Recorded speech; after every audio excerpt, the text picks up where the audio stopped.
Okay, so recording has started. So today we'll start discussing about not network on chip NoC that I have already mentioned in my last lecture. So and before starting today's lecture, there are two announcements. First announcement is related with class test. So last week I canceled the class test, but this week there will be definitely a class test. So I'm planning for same Friday 6 p.m. For class test. So I'll send the question paper and you have to upload. The procedure will be same. So prepare for the class test and the syllabus will be whatever I have discussed till now. Means before NOC or before NOC, everything will be included in the class test of Friday.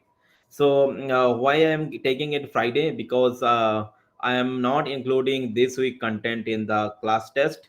So if I take the class test on tomorrow or day after tomorrow, then you will not study the content that I will discuss in this week. So what I want that in these 3 days, that is Monday, Tuesday, Wednesday, you spend on the content that I'm discussing in this week, that is on network on chip.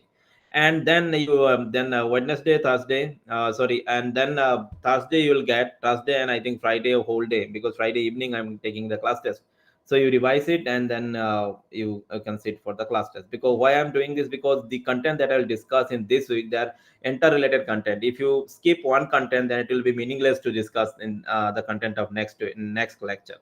So this is the class test related announcement, or the first announcement. Second announcement is again related with the classes only. So today I am taking a live lecture, and but tomorrow I'll not take live lecture. Instead of that, what I'll do, I'll share two important videos. Those videos will not be mine. First time I'm doing this, because I think those two videos are important. So I'll share a link of NPTEL videos, two NPTEL videos. They are short videos. One is I think for 30 minutes and another is for 40 minutes. So I'll consider these two lectures as two lecture of this course. But what since those lectures will not be mine, so maybe officially we cannot consider that those lectures are official lectures of this course. But if you follow those two lectures, then I think then your concept of NOC will be better. Okay, so what I'll do today in my today's lecture, I'll cover most important concept of NOC, which will be required on the which will be required the concept. This concept will be required when I will again take live lecture on Wednesday. But tomorrow, my advice will be watch these two online NOC videos. Why? Because I may ask question from these two lectures also, the online lectures that I'll upload, and that are the link that I'll share with you. Okay, so and yes, one point is, I think last week we missed one lecture. So last week I have taken only two lectures. The one lecture is missed from last week. So we can consider that the two NPTEL videos that I'll upload, you can consider these two as as a replacement of this the lecture that I have missed. No, normally I don't do it, but I feel that the concept of NOC is better explained in these two lectures. And because my main intention here is not to explain the basics of NOC. That's why it is better if you clear the basics of NOC from other lectures also. And then what we'll discuss some security aspects of NOC in this course. So I think my screen is not shared yet. Let me share my screen and then I'll quickly explain you the basic concepts of network on chip. No, personal NOC is not included in class test, because I'm starting it from now. So whatever I explained till last week will be in the class test. Okay, so NOC means network on chip. So most of the time we call it NOC. So you have to remember the short form as well as the complete full name. This is network on chip. So I hope the structure that I have designed here is known to you. This is called TCMP, right? Tile based chip multiprocessor. So most of the time the NOC that we'll discuss in this course will be based on tile based architecture. So I think many time I've explained it that in TCMP there will be multiple tiles. Here I am showing only one tile. So since this is a 4 cross 4 TCMP, so there will be 16 such tiles here, and each tile has a core. You can see there is a core, then there is a L1 cache, and maybe there will be a L2 bank here, L2 cache bank. So this is called tile, and each tile is connected with a router or through a network interface that is called NI. So, and each red circle you can consider as a router, and this red line you can consider as a link. So combining the routers and link, you can see there is a network concept exists within the chip. So whatever I have designed here, this concept is placed within a chip. That's why it's called network on chip. So since there are multiple tiles exist in a 4 cross or in a 8 n cross n TCMP, so communication between one tile to another tile needs some kind of networks within the chip. If we can use the existing bus based technique where there will be multiple modules sharing a common bus for communicating, so these bus becomes bottleneck, and it's not possible to depend on this bus because of scalability issues and all. So that's why a replacement of bus is called network on chip, which communicates block from data from one module to another module. Here in case of TCMP, you will say one tile to another tile. I think needless to mention, I think, but still I'll repeat this concept once, that if there is a miss in core in any tile, then what we will do, we'll first search in its private L1 cache. But if there is a miss in, just 1 minute, I'll just 1 minute.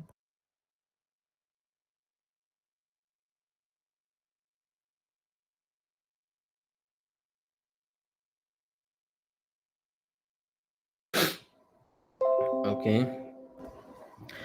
So if core will first request in its local L1 cache, but if there is a miss in L2, if there is a miss in L2, then where, sorry, if there is a miss in local L1, then where we will search, it is not necessary that we will start in the local L2, because L2 is shared. You have to understand that the L2 memory is a shared memory like this, but what we did, we divided into multiple banks and then shared one bank to and placed one bank to each of the tile. But it is actually shared. And what is the main property of shared cache?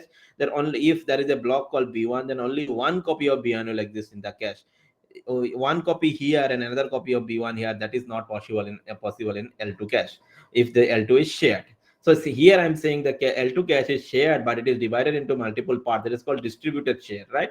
So it may be possible that the L1 that I'm showing here, that core is requesting for a block in L1, there is a miss in L1, so I have to fetch the block from L2. Assume that the block is present in a bank of L2 here.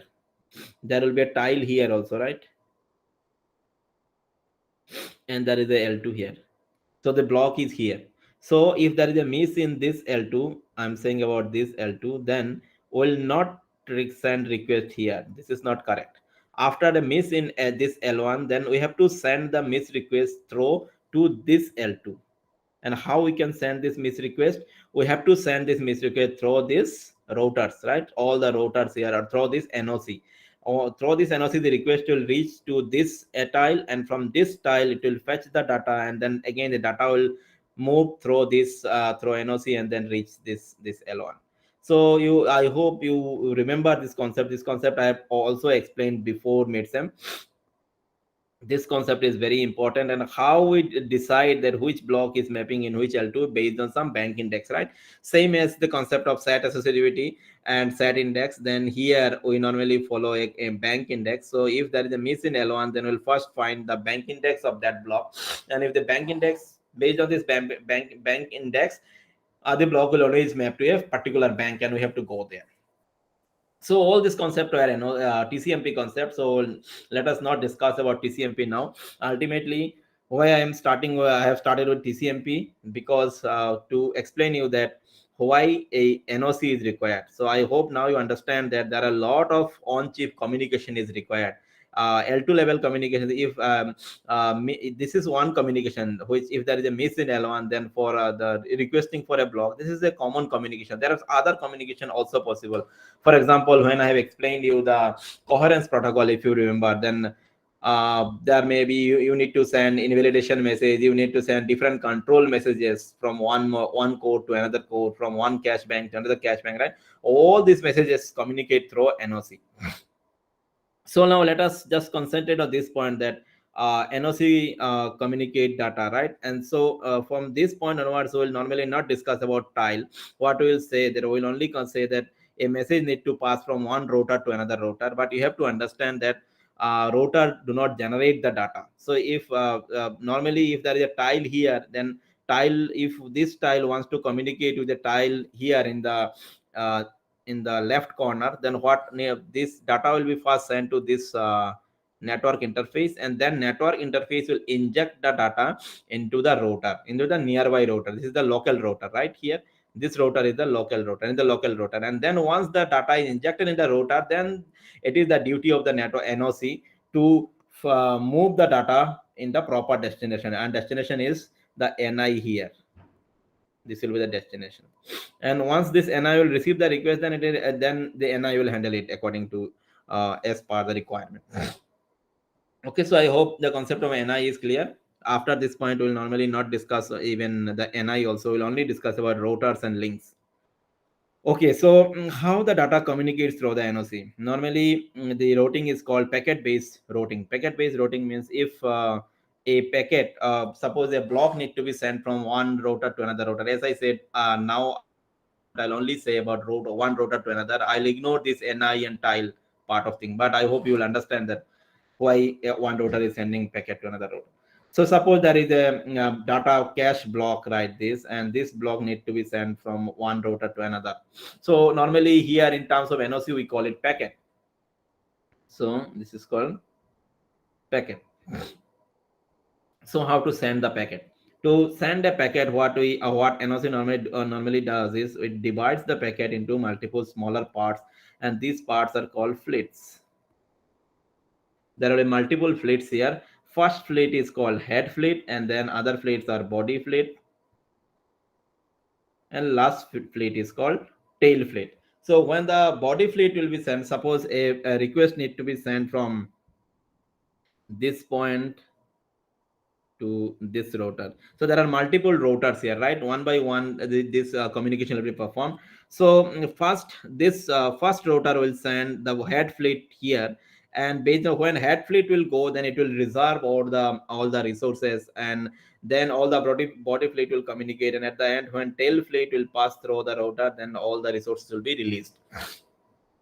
Okay, this is how a packet based switching works. Now we divide it normally into multiple fleets. So this is the very basics about NOC, and then now we'll discuss some important terms of NOC. First, we'll start with topology. Topology. I think I no need to discuss much about topology. You already understand what is called topology. See, if I discuss about topology, then this is called mesh topology. I think you know it from your network also. There are some other topologies possible. If I discuss topology, let me go here, and suppose there are four routers here. If I design a topology like this, you can consider this as a ring topology also, right? It can move like this. It is called ring topology. So there are some other topologies also possible. For example, suppose mesh topology I have already shown you, right? If this is a mesh topology, suppose this is the mesh topology, well known. Now if we connect like this, then it's called torus, I think. Yeah, it's called 2D torus topology. See, so this is one kind of another topology. Then some tree based topology also possible, and then some clustered router is also possible, that there will be a cluster of routers here connected with some topology. Then maybe there will be another cluster of router here.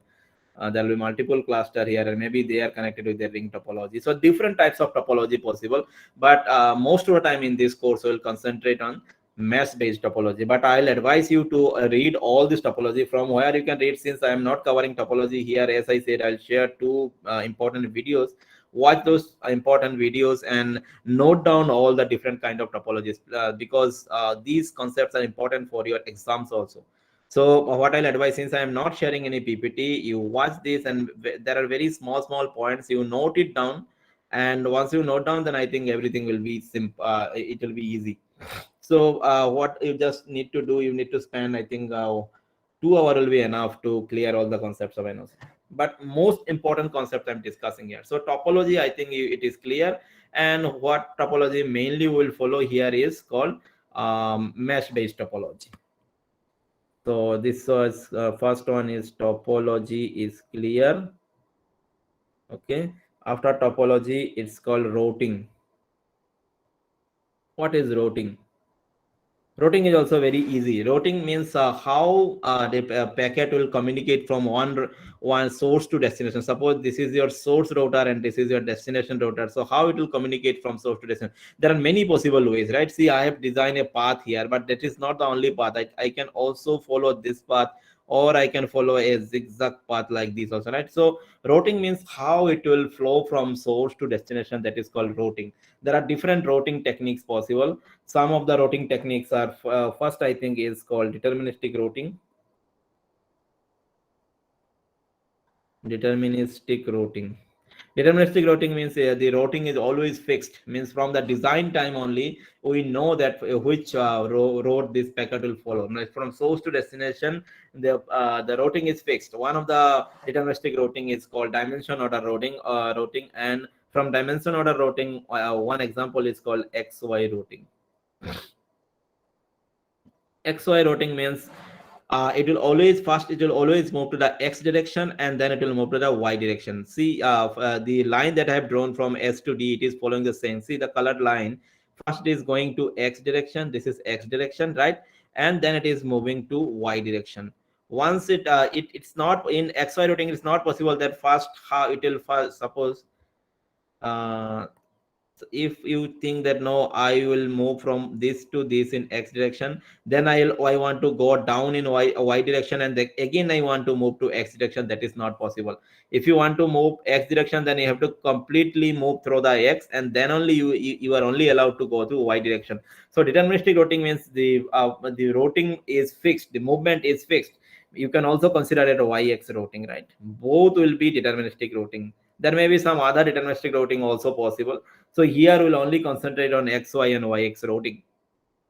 So these are called a deterministic routing. Then there are some routings also possible which are called oblivious routing. Oblivious routing means slightly different. Oblivious routing means they may change path. So suppose means in xy that they cannot change path, right? But here they may change path, but those logics are also fixed. Means uh, if it can move path from s to d here, then these logics will be fixed. Means it cannot dynamically change. Means statically it can be decided that okay, it means even if it is not xy, but but the path can be decided. So this oblivious routing is not very important. So important is deterministic, and the last one, adaptive. Adaptive routing is again important. Adaptive routing means the routing is based on the means the routing can change dynamically based on, suppose here this router is very congested sometime, means at some point of time during execution, then based on this maybe the routing can change, and the routing path may change from this point, maybe from here to, maybe it's changed to this. It may be possible in this way, or may after some time, but again after some time, if this router again becomes normal, there is no congestion now, then maybe then it will again follow the original routing mechanism. So the adaptive routing may change based on the behavior of the NoC dynamically, but that is not the case for deterministic routing. So obviously you can think that or adaptive routing is better. Then why I say that deterministic routing is important? They have advantage and disadvantage both. Adaptive and oblivious routing may create deadlock. So one of the deadlock is just communicating between adaptive routing may create is, suppose there are four routers, it will send a packet here, and based on some congestion, maybe it is sending here, and maybe it is going through a cycle. So this is one kind of deadlock, which is where a packet is moving just infinitely within a circle. That type of deadlock is possible in adaptive routing. Another deadlock is resource-based deadlock. So I will not discuss resource-based deadlock here because at this moment, because I have not explained you what is called buffer. But I think at the end of today's lecture, I'll explain you buffer. So every router has some buffer. I think you will understand it also. Every router has some buffer to store the input. So if one buffer is waiting for another buffer, and then it may be case that there will be a circular dependency can be created. Okay, and if there is circular dependency created like this, then again there will be a deadlock situation. And if there is a deadlock situation like this, then after some time the NoC will halt. it cannot do anything, right? So if you follow a deterministic routing, then there is no chance of this type of deadlock. I mean, you can consider that, here there this the packet cannot move circular, like in a cycle, right, in deterministic routing. So that's why if you are proposing adaptive routing also, then also it is not like that every time based on the congestion of the router or the other property you can take any decision. That's not true, because if there is no such restrictions, then it may be possible that one packet is moving infinitely in the NoC, and it will ultimately it will create a deadlock. So in adaptive routing also there are some movement restrictions must be there. So there must be some restriction in movement. So some movements are just for example, uh, west fast routing. Sorry, just 1 minute.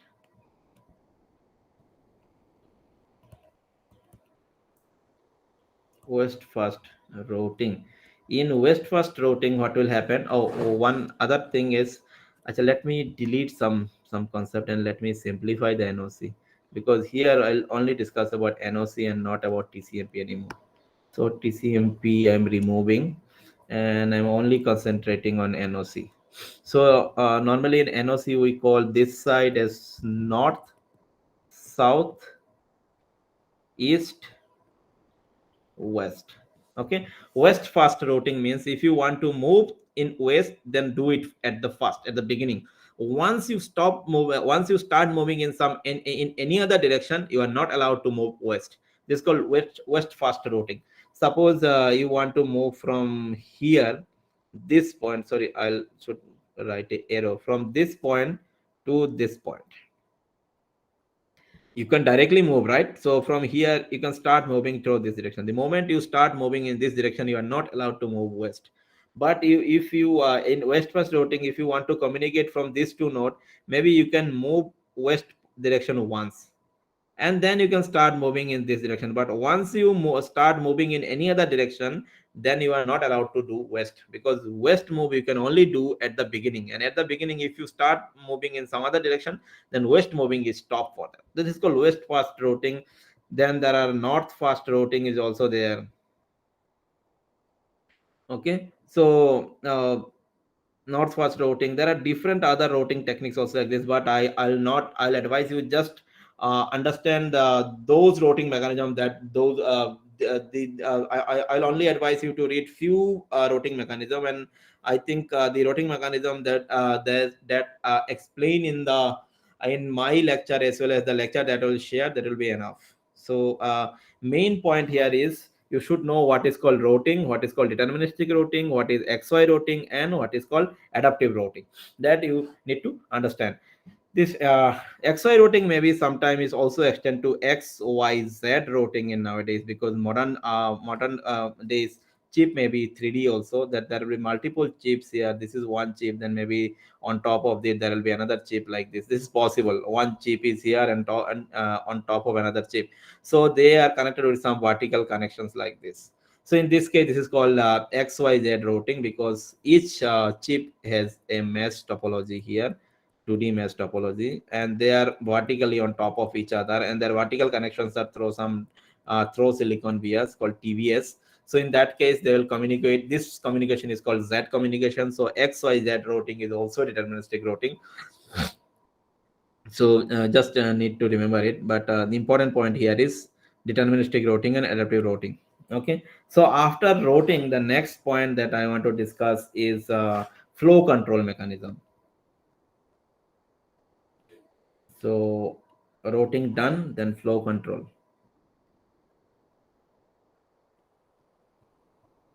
Flow control is again interesting.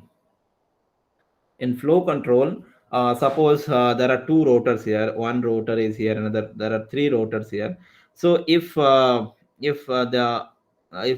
buffer that is here in this rotor, if that buffer is full and it cannot store any other block, then obviously there should be a mechanism to send a back pressure here, that do not send me any other message. My buffer is full, right? and then if this buffer then this full, then the same message need to be sent backward again, right?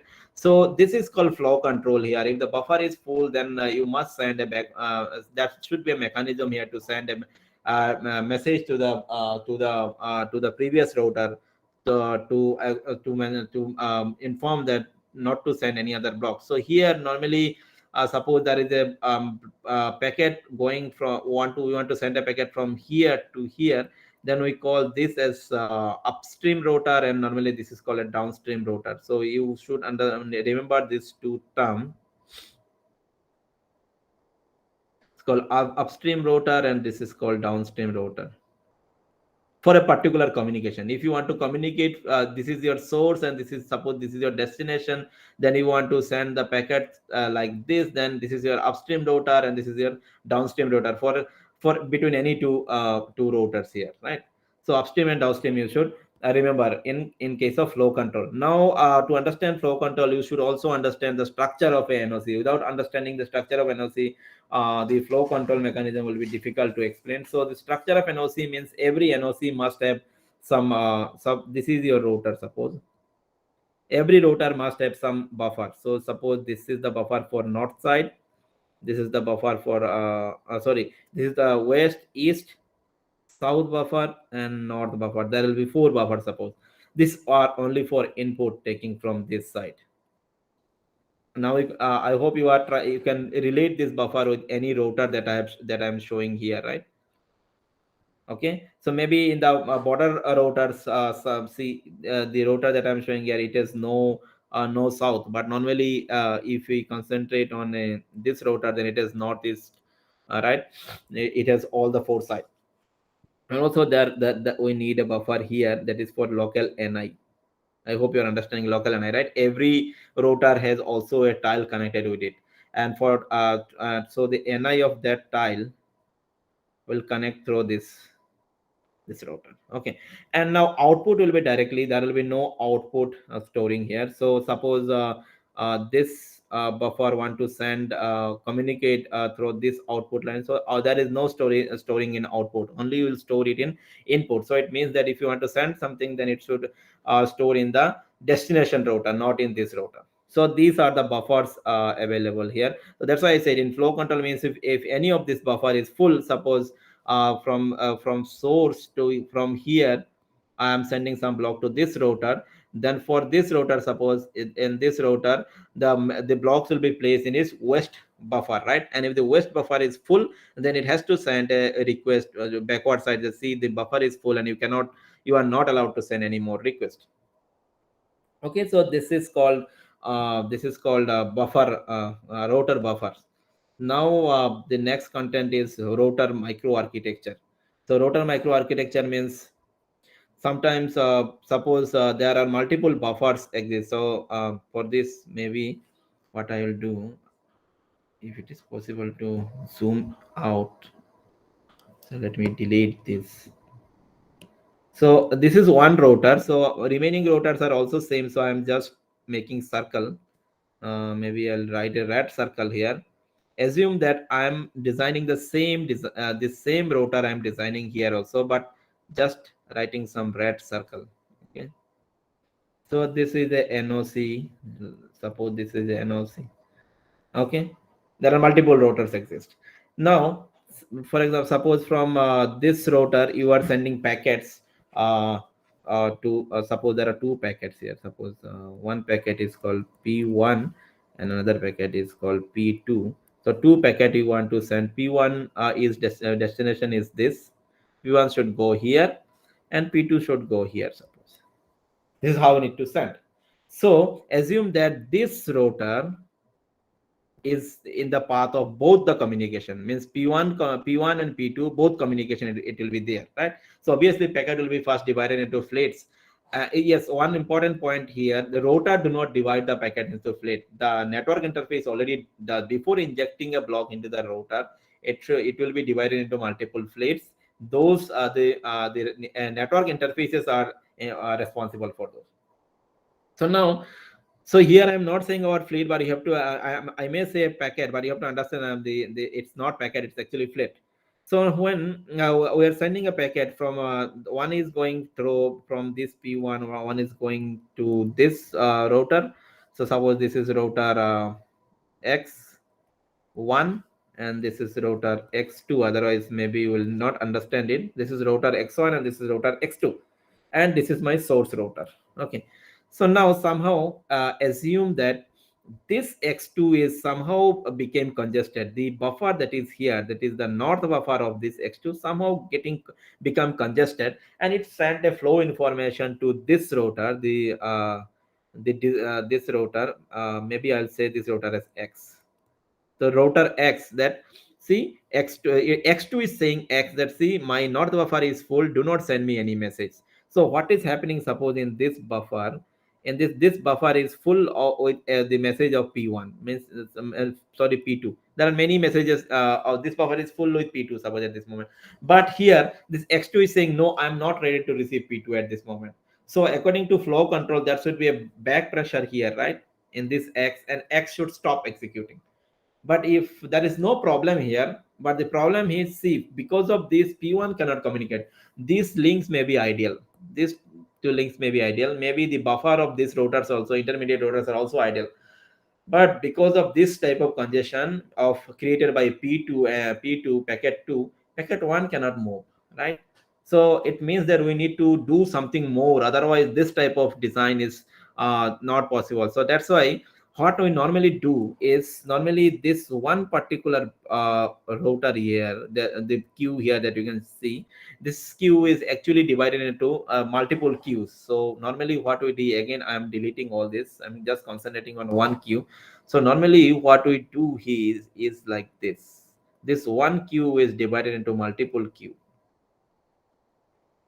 These I'm saying about only three here. So all this, and this is the line here connected with another router here. Suppose this is the another router, let me delete all this thing. Okay, so instead of one queue here, it is divided into multiple queues, and these are called virtual channels. So what is the advantage of virtual channel?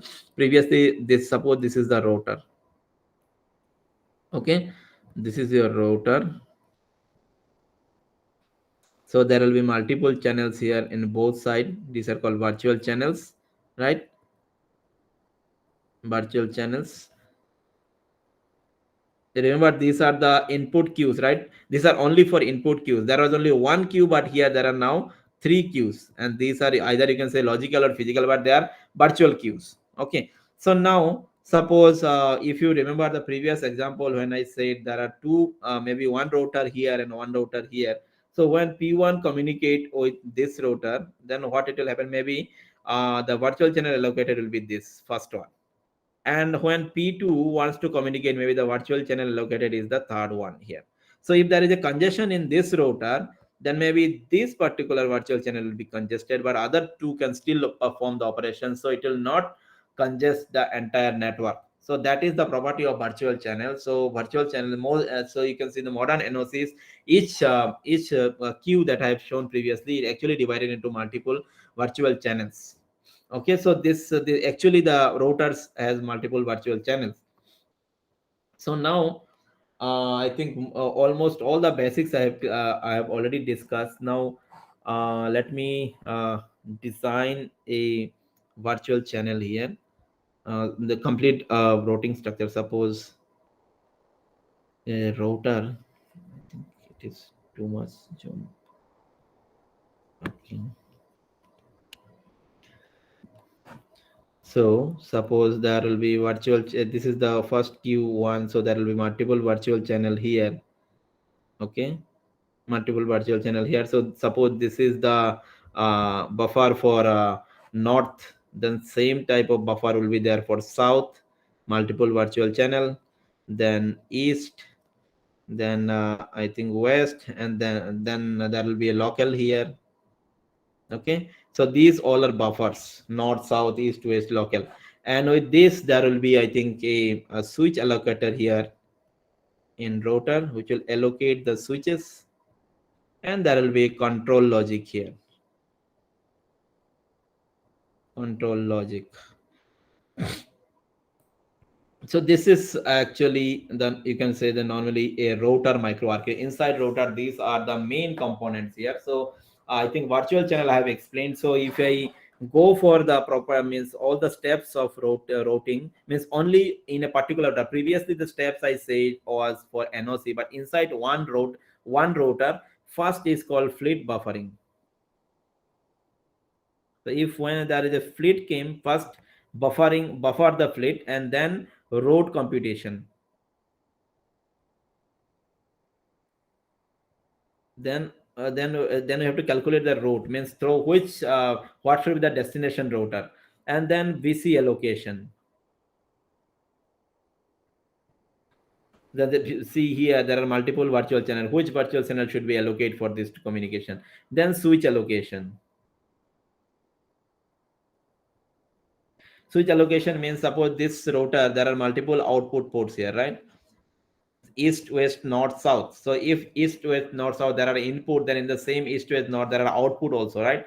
So suppose there is a router here, this router communicate to this router, then the output should be, so a particular output should be reserved, should be established, right? So this switch allocator will establish a link from input to a particular output. So this is called switch allocation. And then after switch allocation, then it's called switch traversal.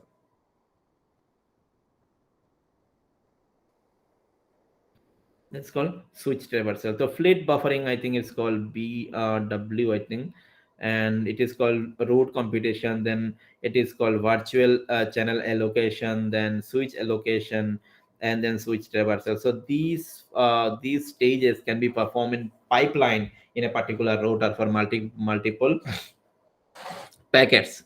And that's why the though it looks like easy, but internal router architecture is complicated because of all these pipeline stages and all. But you can see there, I means I'll not discuss it in this lecture, but when you will watch the lecture that I'm advising, the NPTEL lecture, here it has been explained that how to reduce this means these stages. It is possible that two of these stages can perform simultaneously instead of going one after another. Is it possible that I can perform two of this work, like any of these two work simultaneously, or is it not possible? So all these things will be explained in that lecture. So here I'm only explaining the basic, what are the internal microarchitecture, the basic thing. Multiple virtual channels will be there, and whenever you want to establish send a packet, first thing will be fleet buffering, then route computation, then you have to allocate a virtual channel, that which virtual channel should be allocated for this communication.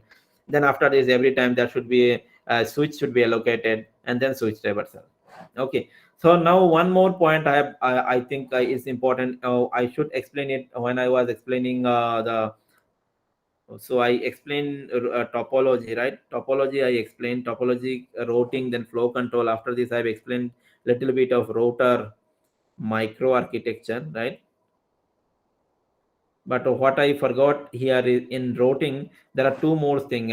One, I said only that you will divide it into multiple packets, right? Now, packet is normally divided into multiple fleets, but how normally the communication established, that point I think I missed. So I'll quickly explain that part also. So suppose there is a router here. These are the routers, and a packet wants to communicate from source to destination, right? So as I said, packets are normally divided into multiple fleets, and first there is a head fleet, and then there are many body fleets, and followed by a tail fleet, right? So from here, the actually one option to send is called store and save, right? Or store and forward. Store and forward means you send the entire packet from one router to another router, and then once the entire packet is received in the intermediate router, and then from this router you can start again sending, right? So this is the first intermediate router to send the complete packet p1 from here to here first, store the complete packet, and then start sending it to next router. This is called store and forward. And this is, if you want to do this, then there will be wastage of resources, and maybe the buffer of router need a lot of memory storage overhead will be required, because we need to design larger size router buffer. So the alternative is, no, we'll don't do this. Alternative routing technique is normally called, very well known for NoC community, is wormhole routing, or we can say wormhole flow control, wormhole routing, and say wormhole routing. So here the routing or the packet communication will perform as a form of ORM. So what will happen normally here? First, it will send the header fleet. So when the header fleet will first move, and when the header fleet will move from source to this intermediate router, so at that time, once this packet will reach in this intermediate router, then all the steps that I said, that fleet buffering, route comparison, virtual channel allocation, all these things will be performed for the header fleet only. And when everything will be reserved, then maybe header fleet can be moved here also. So it may be possible that the header fleet is here for the same packet. Some body fleets are here for the same packet, and some body fleets are still here. This is possible. That's why it's called on-hold routing. And in on-hold routing, what will happen is wherever the body or the head will go, the remaining packet will simply follow the same path. That's why the control information, that is the source and destination information, only sends to the head packet, head fleet. And whenever head fleet will go through the routers, it will establish the link. It will perform all the stages that I said about switch allocation, virtual channel allocation, and all. And after establishing the link, remaining packets, remaining fleets of the same packet will follow the same line. I'll follow the same, but it is not necessary that that one router should store the entire packet fast. It's not necessary. It may be like this: the head is here, some body plates are here, and some body plates are here, and some. So this type of design is this is called one hole routing. So here, where the head goes, remaining plates follow this, and that's why when the last packet, that is tail fleet, will go, it will tail fleet. Suppose when tail fleet will pass through this router, then this router will release all the resources for this packet. Okay, this is called wormhole routing. So I think all the basic information about NoC packet I have discussed here, and rest, as I am advising you to watch the two lectures. If you, after watching these two lectures, your most of the doubts will be clear. So these are actually called basics of NoC. But why I am discussing about basics of NoC? Because in this course, I think in Wednesday and maybe in next week also, I'll take two lectures on NoC security. The same thing as I said for cache memory, that when people design this type of structure like cache memory or NoC, they assume that the world is innocent. But if the world is not innocent, if the world, if someone from this world tries to attack or try to misuse this concept, like misuse the routers, misuse the communication like XY routing, right? So in that case, how what are the consequences and how we can handle these? Those are part of NoC security. So understand NoC security. The You should know the basics of NoC, but basics should be in two level. First level basic is you should know what is NoC. It's a on chip network, communicate within the one module to another module within the network. First point. Second point is communication happens in form of fleets, right? If we want to send a packet, we first divide into multiple fleets, and then first fleet is called head, last fleet is called tail. We first send the head fleet. When head fleet move, it establishes the communication path. It select a virtual channel, right? And then after establishing it, all the remaining fleet follow the head. Okay, this is one another point. Second point, you should know the flow control. Flow control means once a particular buffer is full, it will send the message to the previous router that do not send me any message. So that's how we maintain the flow control. You should know the flow control mechanism. Third point is, whenever you are discussing about a routing technique, you should know that there may be that deadlock also is a situation, right? So handle deadlock. If you follow a normal deterministic routing, then there is no deadlock. If you want to follow some adaptive routing, which may improve the performance, but at the same time, you should know that how to handle those deadlocks. Now this is the another point. And the fourth point is also important. That is, I think this is the one of the most important point, is you should know every time the concept of virtual channel must be clear. Otherwise you may not understand all the concept. Every time if you are reading any NoC paper, related paper, or any related research work, the concept of virtual channel must be clear. Virtual channel and switch allocation. So if you remember what I said, all the virtual channels will be here, right? Multiple virtual channels for suppose these are for north, and then these are for south, right? There are multiple virtual channels here. Okay, this is for suppose north, and then this is called south, the virtual channels. And then here I said about switch, if you remember, right? Switch. and then some control logic unit. So these the operation of this router structure, that is called router microarchitecture, must be clear. Otherwise it may you may face difficulty. Okay, so these if you remember these small points, then I think it is enough. With these basic assumptions and this small understanding, this understanding, I think we can go with NOC security. But again, when we'll go to NOC security, the point that will be again important is the diagram that I first drew here, and that diagram was for TCMP. So I'm again reminding you that you should know the concept of TCMP properly. Otherwise, sometimes we may face difficulty to understand the concept, because we are using NOC for the TCMP only, right? So most of the time, maybe the attacker, or I may explain that okay, attacker one is designing application in such a way that it will assume that what is the underlying TCMP. Okay, so I think I'll stop here, because I see basics of NOC is already I have explained today, and as I said, I'll upload 2 NPTEL lecture, so you watch those lecture within tomorrow, such that on Wednesday the lecture that lecture I'll take. In that lecture, I'll explain you the security aspects of NOC. So on security, I'll take 2 3 lectures, and I hope you will find it interesting. I am not covering much concept about NOC basic. Why? Because I think NOC, on normal NOC, there are a lot of research already done in last 7 and 8 years. So at this moment, honestly, I feel that doing new research, a new proposal in NOC, right, router microarchitecture, or routing, or removing deadlocks and all, that is not possible, because and it is not easy also. Why? Because there are a lot of interesting works already done, so this area is almost saturated. According to my, it's not like that you cannot do anything, it's still possible, but mostly saturated. But the area which is new now is called NOC related, security related issues in NOC. So that's why we'll concentrate to focus more on security related issues, and if you find interest, maybe you can continue your further research in this area also. For example, one of my MTech student Bharat is working on NOC securities. So you can also work, because these areas are interesting. But before starting those interesting concepts, you should know the basics of NOC. That's why I spent some lecture, one lecture here. But maybe you are understanding that I have not designed PPT and all. Why? Because my main intention here not to go much deeper in the NOC concept. What I want here is just the basic concept of NOC, and that is enough. Then we'll go to the security issues.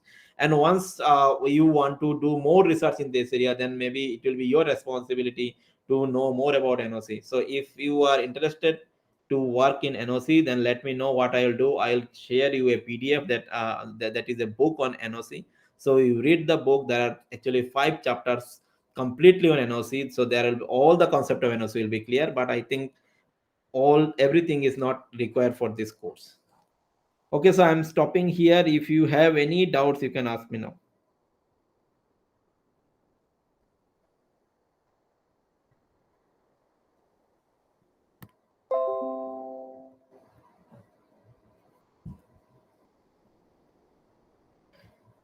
Anyone?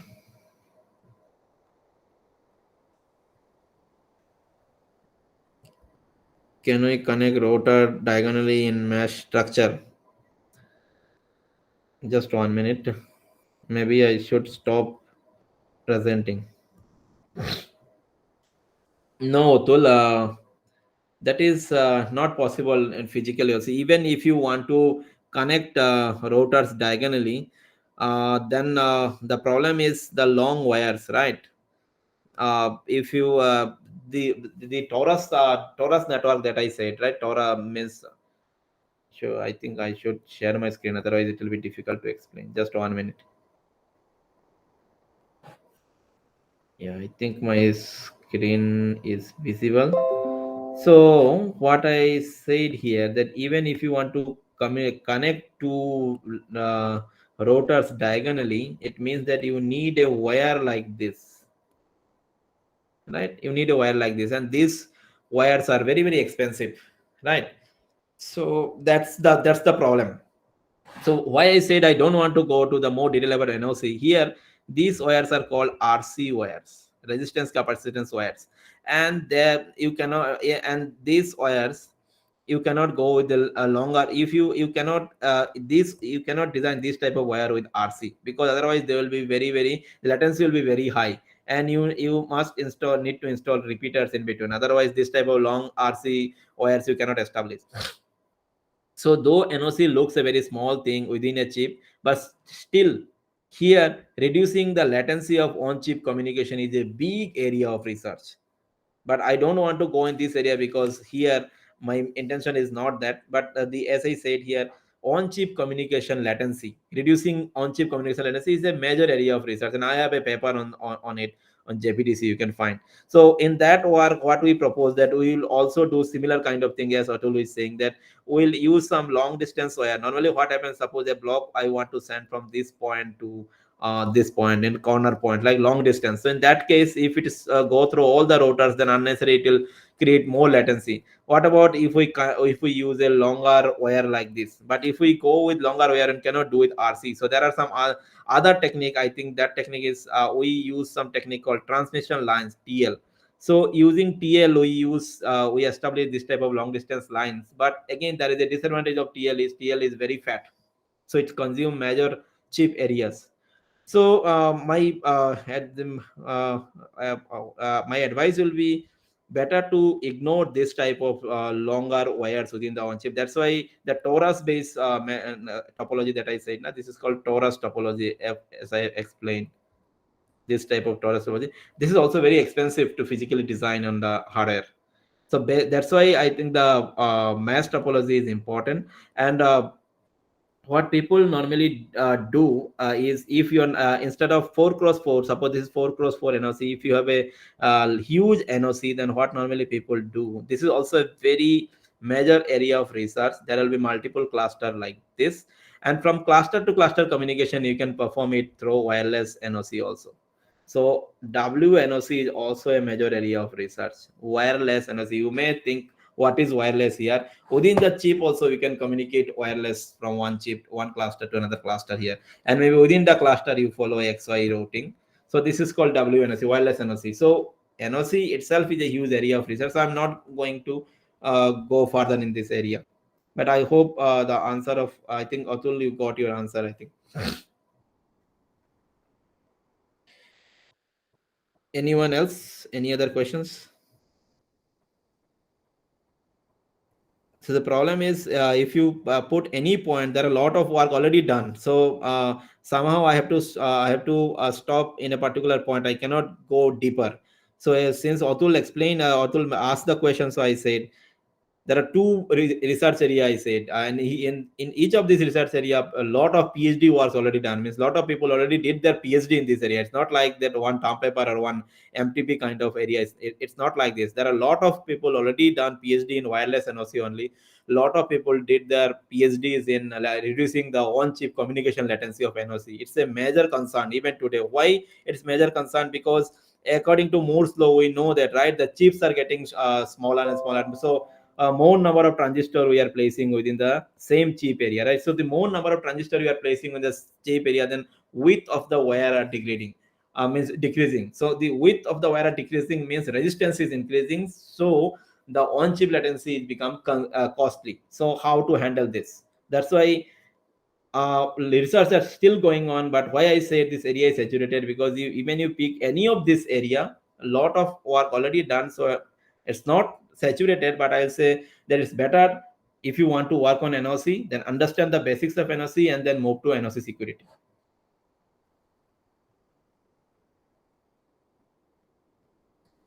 If there is no other questions, then I'll stop it here. And as I said, tomorrow there will be no live lecture. I'll share this recorded lecture as well as the two NPTEL lecture by today, by tonight. So please complete watching these three lecture by tomorrow, such that you can understand whatever I'll explain on Wednesday, and prepare for your Friday class test. Thank you for joining. You may leave now. Sir, hello. Uh, Sir, could